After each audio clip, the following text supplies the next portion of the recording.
আমি শুধু ভাবি কার্লো অ্যানচেলত্তি তখন কি ভাবেন, এরকম ম্যাচের শেষ সময় যখন এত উত্তেজনা, এত রোমাঞ্চ, সবকিছু হারানোর এত তীব্র আশঙ্কা, তখনও তিনি টাচলাইনের পাশে দাঁড়িয়ে ওই রকম নির্বিকার থাকেন কিভাবে? ওই রকম ভাবলেশহীন তিনি কিভাবে থাকতে পারেন? তিনি কি ভেতর থেকেই জানেন তার কোনো না কোনো শিষ্য ঠিকই তাকে বেল আউট করবে, ঠিকই দলকে জিতিয়ে নিয়ে আসবে? আমরা কতবার রিয়াল মাদ্রিদে কার্লো অ্যানচেলত্তির এই ম্যাজিকটা দেখেছি, কতবার চ্যাম্পিয়ন্স লিগে এই ম্যাজিকটা আমরা দেখেছি। ঠিক সেটাই এখন আবার দেখলাম বিশ্বকাপের মতো মঞ্চে ব্রাজিলের কোচ হিসেবে ডাগ আউটে যখন তিনি দাঁড়িয়ে। রাউন্ড অফ 32 জাপানের বিপক্ষে ম্যাচটাতে ব্রাজিলকে কি ভীষণ অগ্নি পরীক্ষাই না দিতে হয়েছিল, আর সেইখানটাতে ঠিকই ওই ট্রু রিয়াল মাদ্রিদের স্পিরিটটা এই ব্রাজিলে এসে আনচেলত্তি নিয়ে আসতে পেরেছেন, যেই কারণে রিয়ালে যেমন তাকে হয় ভিনিসিয়াস বা রদ্রিগো, এই ব্রাজিলিয়ানরাই বেশিরভাগ ক্ষেত্রে অনেক ক্ষেত্রে আসলে দলকে শেষ হাসিয়েছেন। এই ম্যাচেও তো ঠিক সেটাই আমরা দেখতে পেলাম। 96তম মিনিটে গ্যাব্রিয়েল মার্টিনেল্লির ওই জয়সূচক গোল, যেইটা আসলে সত্যিকার অর্থেই কার্লো অ্যানচেলত্তির দলের একেবারে সিলমোহর করে দিল।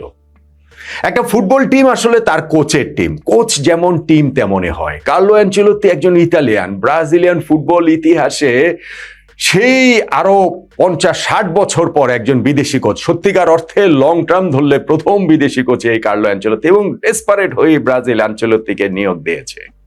বছর খানেক চলে গিয়েছে, আনচেলত্তির ব্রাজিল যে ঠিক আনচেলত্তির হয়ে উঠেছেন সেইটা অত ভালোভাবে বোঝা যায়নি যত ভালোভাবে বোঝা গেল জাপানের বিপক্ষে এই ম্যাচটাতে। এবং সেই কারণেই মনে হচ্ছে কার্লো ইজ কুকিং এবং অন্যান্য দলগুলোর আসলে ভয় পাওয়ার সময় বোধ করে চলে এসেছে এই ব্রাজিলকে নিয়ে। একজন কোচ খেলার গতি পরিবর্তনের জন্য অনেক কিছু করেন, আবার কিছু না করেও অনেক কিছু করতে পারেন। এই ম্যাচটাতে কার্লো অ্যানচেলত্তির আমরা দুইটা রূপে দেখেছি, এবং দেখেছি নেইমারকে তিনি কিভাবে সামলেছেন। এই ম্যাচটাতে নেইমার না থেকেও প্রবলভাবে ছিলেন। ব্রাজিল ম্যাচ খেলেছে, প্রথমার্ধ চলে গিয়েছে পিছিয়ে থেকে, সেকেন্ড হাফে 90 মিনিট চলে গিয়েছে এক সমতায়, ইনজুরি টাইমে 6ষ্ঠ মিনিটে গিয়ে ব্রাজিল গোল দিয়েছে, 100 মিনিটের সময় গিয়ে ম্যাচের শেষ বাঁশি বেজেছে। নেইমারকে আনচেলত্তি মাঠে নামাননি, তারপরও আমি বলছি নেইমার না থেকেও এই ম্যাচে প্রবলভাবেই আসলে ছিলেন। ব্রাজিল যে এই ম্যাচটা জিতেছে সেইখানটাতে কার্লো অ্যানচেলত্তি ব্রাজিলকে জিতিয়েছেন, এবং সেইখানটাতে নেইমারেরও একটা রোল ছিল।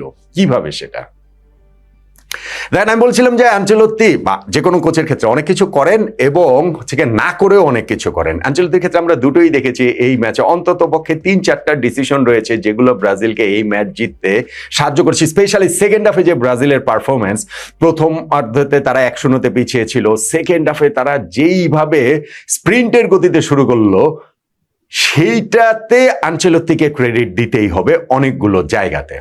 নাম্বার 1, যখন সাবস্টিটিউট করা হলো ম্যাথিয়াস কুনিয়াকে না, লুকাস পাকেতাকে, তিনি ইনজুরির কারণে কন্টিনিউ করতে পারছেন না, ওই জায়গাটাতে কোচ এনরিককে নামিয়ে দিলেন, যেটা খুব এক্সপেক্টেড, অনেকের কাছেই ছিল না। লুকাস পাকেতা যেখানে হচ্ছে গিয়ে তিনি মিডফিল্ডে খেলছেন, তার রোলটা হচ্ছে অনেক বেশি ক্রিয়েটরের, সেইখানে এনরিককে নামানো মানে খেলার ডাইমেনশনটা চেঞ্জ করা। নাম্বার 1, এই কাজটা করলেন আনচেলত্তি। নাম্বার 2, সেকেন্ড হাফে ব্রাজিল অনেক বেশি উইট নিয়ে খেলেছে, অনেক বেশি উইং এর ব্যবহার করেছে। সেকেন্ড হাফে আমরা দেখেছি যে রায়ান রাইট সাইডে একেবারে টাচ লাইনের সাথে ছিলেন, লেফট সাইডে যেটা ছিলেন ভিনিসিয়াস জুনিয়র। ফার্স্ট হাফে ভিনিসিয়াসকে কিন্তু অনেক বেশি ইনসাইড চ্যানেলে আমরা দেখতে পেয়েছি, ফলে এইটা একটা ক্লিয়ার ট্যাকটিক্যাল চেঞ্জ ব্রাজিলের ছিল, এবং সেইটাতেও আনচেলত্তি সফল হয়েছেন। সেকেন্ড হাফে আমরা কত ক্রস দেখেছি যে দুই সাইড থেকে জাপানের বক্সের মধ্যে পড়ছে, এবং পরিকল্পনার জায়গাটা তো ঠিক সেই রকমই ছিল। ইনফ্যাক্ট ব্রাজিল যে গোলটা পেয়ে যায় সেইটাও ওরকম একটা ক্রস থেকে, একেবারে টাচ লাইন থেকে না, কিন্তু ওই জাপানের অর্ধের এই ইনসাইড চ্যানেল থেকে যেই ক্রসটা করেছিলেন গ্যাব্রিয়েল, আমি আগের ওই ভিডিওটাতে এটা মার্কিনিওস বলে ফেলেছিলাম ভুলে, গ্যাব্রিয়েল যে ক্রসটা করেছিলেন সেটা অসাধারণ বললেও কম বলা হয়, এবং তাতে হেড করে গোলটা দিলেন কে? কাসেমিরো। ওই যে আমি বলছিলাম যে একজন কোচ অনেক কিছু করেন এবং না করেও অনেক কিছু করেন। এই না করেও কিছু করাটা হচ্ছে গিয়ে ক্যাসেমিরোকে মাঠে রাখা। প্রথমার্ধটা ক্যাসেমিরোর গেছে যাচ্ছে তাই, একটা হলুদ কার্ড তিনি পেয়েছেন।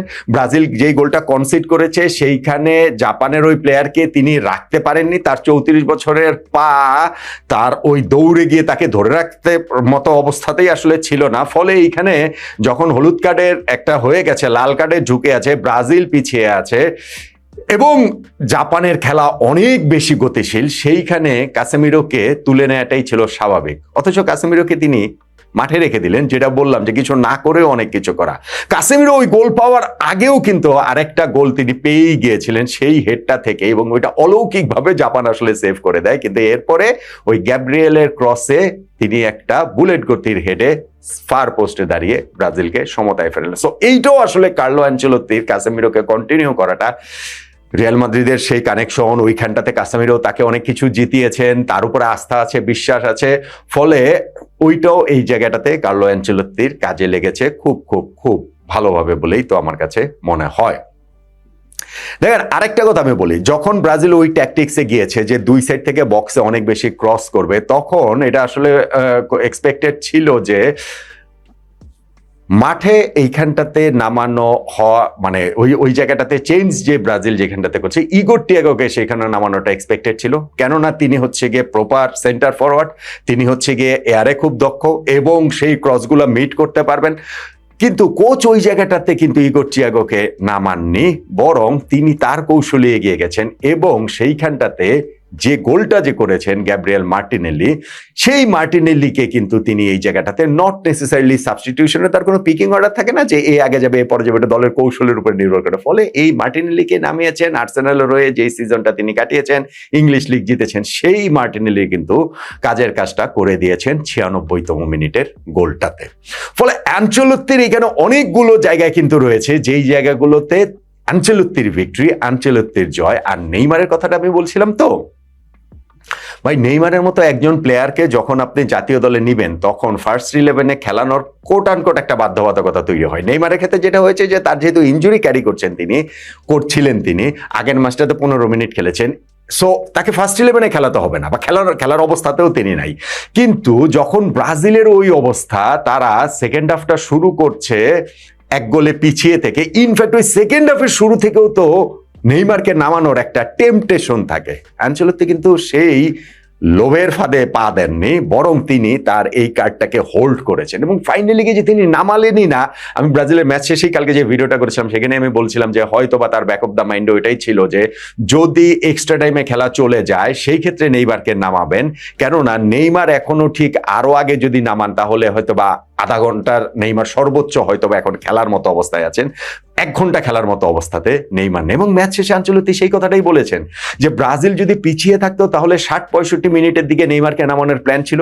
যেহেতু ব্রাজিল ইকুয়ালাইজারটা পেয়ে গিয়েছে 56তম মিনিটে, ফলে নেইমারকে তিনি হোল্ড করেছেন।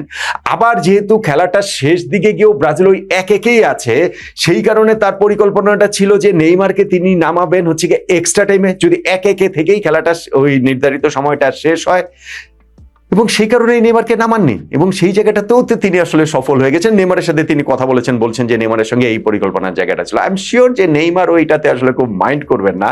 নেইমারের যেইভাবে ব্রাজিল জিতলো, তার যে একটা স্বপ্ন বিশ্বকাপ জয়, সেইখানটাতে নেইমারের কন্ট্রিবিউট করা এখন অনেক জায়গা রয়েছে। আমি ওয়ার্ল্ড কাপে যখন নেইমারের নাম ঘোষণা হয়েছে তখন থেকে আমি বলছি যে এই নেইমার ঠিক যে ওই শারীরিক অবস্থায় যে তার সক্ষমতার চূড়ান্ত জায়গায় রয়েছেন তা তো আর না, ইনজুরিতে তিনি পড়ার আগেই।